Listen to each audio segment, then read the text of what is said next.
After an argument, something happens that most men never notice. The anger fades, the house grows silent, and he waits. He waits for her to speak first, to smile, to forgive.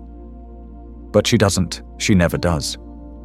So he starts building the perfect apology in his mind, hoping that if he sounds sincere enough, peace will return. But peace that's bought with surrender never lasts. It only teaches her one lesson. That silence is a leash, and he'll always be the one to wear it. I've seen men do this again and again, convinced that being gentle means being good, that saying sorry means being strong. But it's not strength they're showing. It's surrender disguised as virtue. They think love is measured by how quickly they can kneel. The world tells them it's noble to yield, to be the bigger person, but what they're really being taught is to erase themselves piece by piece until there's nothing left to respect. It's not romance they're practicing, it's self-erasure. When I was younger, I believed the same lie. I thought that every argument needed an apology, that keeping the peace was more important than standing my ground. If she frowned, I'd rush to fix it. If she cried, I'd take the blame even when I knew I'd done nothing wrong. I thought love meant constant repair, but I didn't realize that my repairs were breaking something far more valuable, my self-respect. At first, it felt right. Every apology seemed to heal the moment. She'd forgive, we'd make up, passion would return, and I'd think to myself, yes, this is how love works, storms and sunshine. But over time, something shifted. The fights multiplied, the reasons became absurd. She started finding offense in the tiniest things. A photo I liked online, a tone I used, something I didn't notice. It was as if she was searching for reasons to test the boundaries of my patience, and every time I folded, she learned that I would always fold. That's when it hit me. I had been training her without realizing it. Every apology was a lesson I was teaching her, that emotional outburst equals reward, that offense equals power. I wasn't solving problems, I was conditioning behavior. I had built a cycle that made both of us miserable, her addicted to conflict, me addicted to fixing it.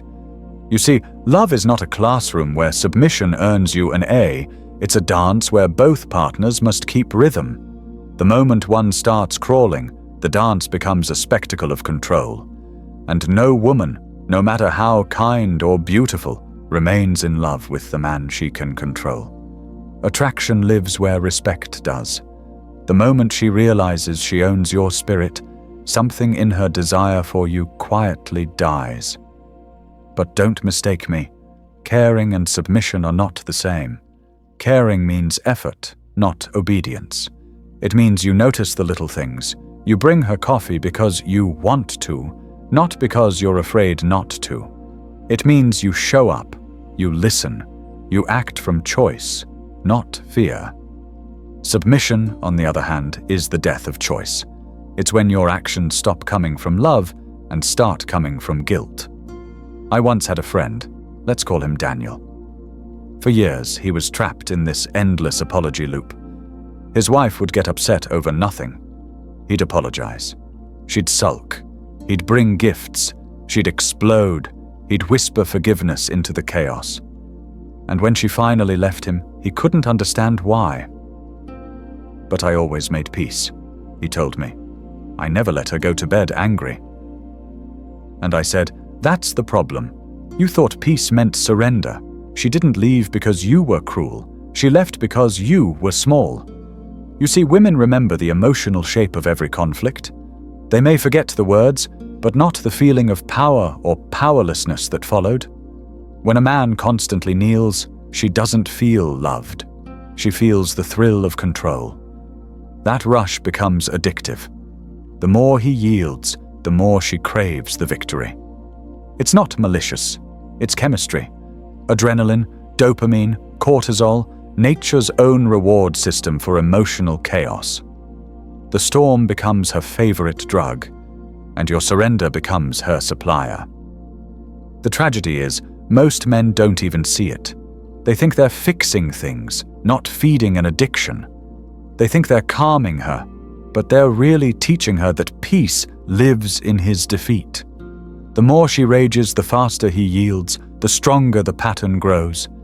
And before long, what began as love becomes a loop of emotional training.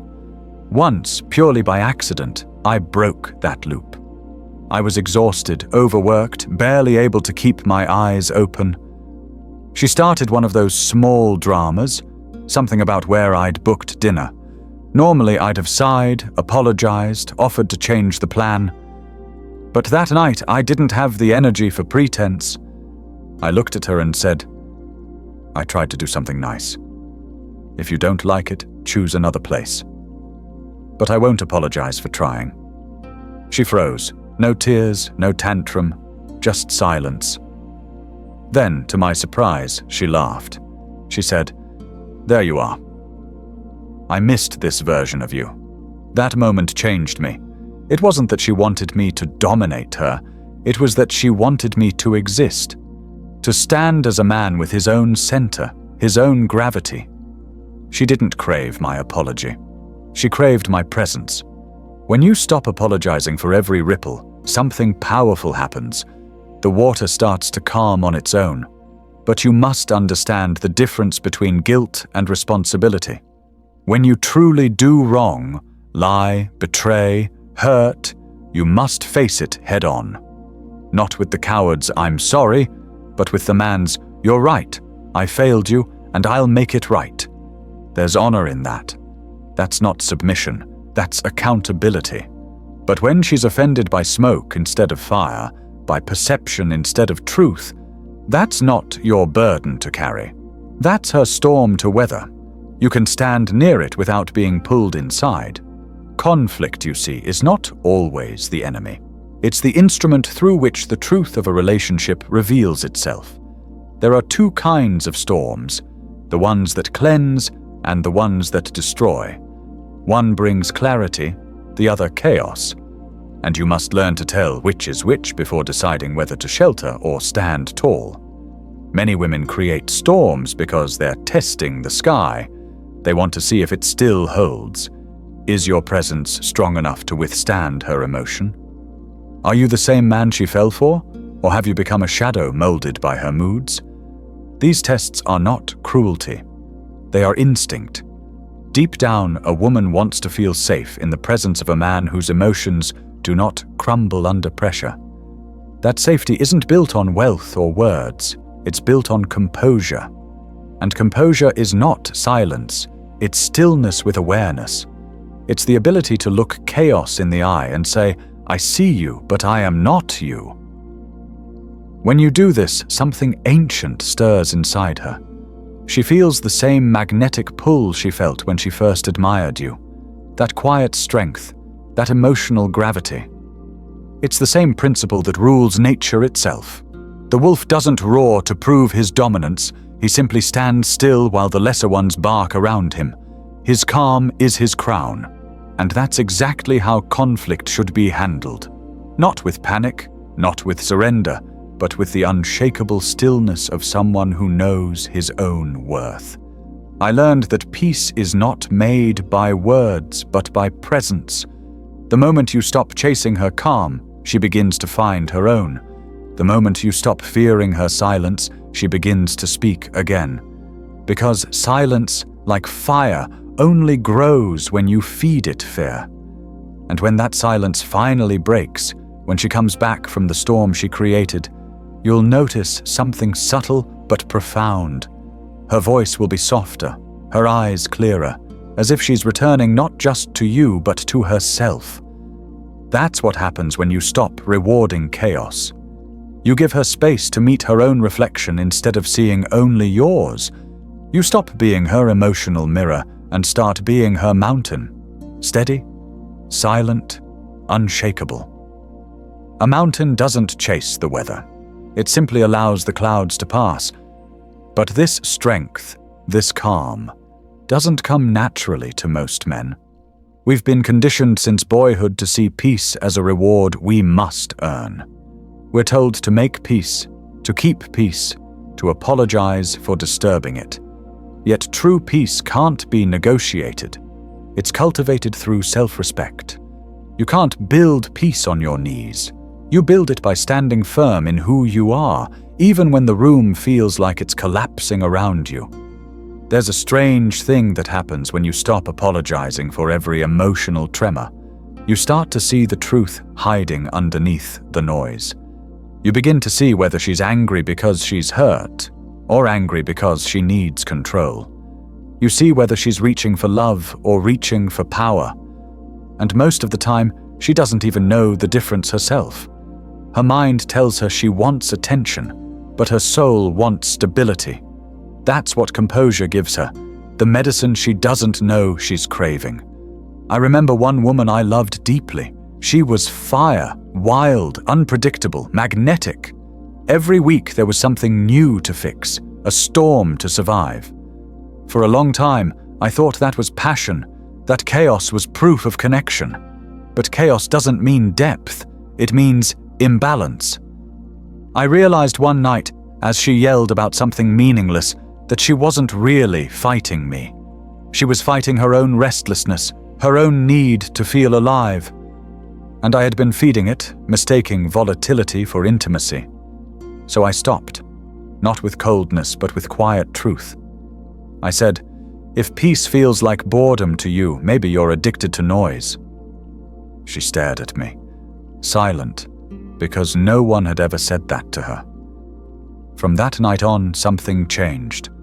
She still had storms, but they grew shorter, softer, because she realized I wouldn't drown with her. And that made her respect me. Respect, that's the hidden currency of love. Without it, affection becomes dependency, and desire turns to duty. A woman can love you and still stop respecting you, and once that happens, no apology in the world can bring the attraction back. She may still stay, out of comfort or fear, but something sacred will have died between you. That's why your strength isn't just for you, it's the oxygen your relationship breathes. But strength doesn't mean aggression. It means alignment. It's the ability to be kind without being soft, gentle without being weak. It's knowing that you can bend without breaking. Most men confuse calm with coldness, but calmness is warmth without panic. It's the kind of energy that says, "I don't need to win this argument to know my worth." You see, when you stop engaging in every emotional battle, the entire dynamic shifts. She begins to realize that drama no longer holds the power to move you. It's like taking away a matchbox from a child who keeps setting fires just to see the light. At first, she'll protest, she'll escalate, she'll demand the chaos back, but if you stay steady, the fire burns itself out. Because no one enjoys setting fires when no one comes running with a bucket. And then something even more fascinating happens. She starts mirroring your composure. It's unconscious. Humans are emotional sponges. When one partner stays grounded, the other eventually sinks to that rhythm. The relationship becomes less like a battlefield and more like a sanctuary. And that's where real intimacy begins, not in endless apologies, but in quiet understanding. You start to realize that every fight has layers. On the surface, it's about the unwashed dishes, the forgotten text, the missed call. But underneath, it's always about safety, about the need to know whether your bond still holds. And if your first instinct is to apologize instead of reassure through strength, you teach her that your bond depends on her approval. That's too fragile to last. When she feels your calm, she learns she can trust it. And once she trusts your calm, she trusts you. That's why real men don't chase peace, they embody it. But here's the truth most never learn. Not every woman can handle that peace. Some are addicted to chaos. They crave the emotional roller coaster because that's what feels familiar. To them, peace feels like silence, and silence feels like danger. You can't love the storm out of someone who doesn't want to see the sky. The only thing you can do is refuse to become thunder yourself. You can offer calm, but you can't force anyone to live in it. If you're with a woman who constantly needs drama to feel connection, you have a decision to make. Either become her emotional caretaker forever, or step out of the loop entirely. Love her, but from a distance where her waves can't drown you. Sometimes letting go is the most respectful form of love there is. I've walked away from women I still loved because I refused to live in constant turbulence. And it hurt, but peace always arrives after the ache. You realize that your calm is not just for relationships, it's for life. Every storm teaches you the same thing. What's meant for you will never need constant fixing. And when you finally understand that, you stop apologizing for who you are.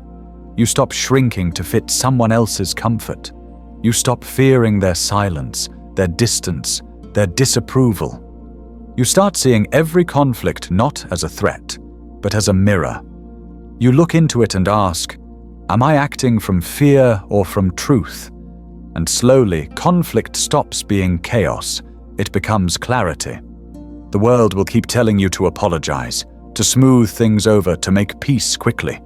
But you'll know better. You'll know that quick peace is fake peace, and fake peace costs your soul. True peace requires presence, not surrender. So when she turns her back in anger, let her. When she throws silence at you, wear it like armor.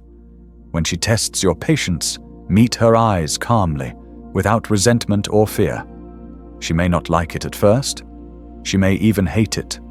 But deep inside, something ancient in her will respect it. Because women don't truly fall for apologies, they fall for presence. They fall for the quiet strength that says, I will not be moved by temporary storms. And one day when she realizes that her chaos no longer controls the air between you, she'll do something unexpected. She'll soften. She'll reach out.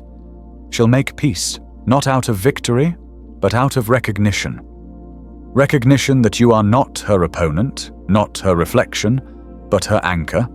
Because in the end, peace isn't something you make, it's something you become.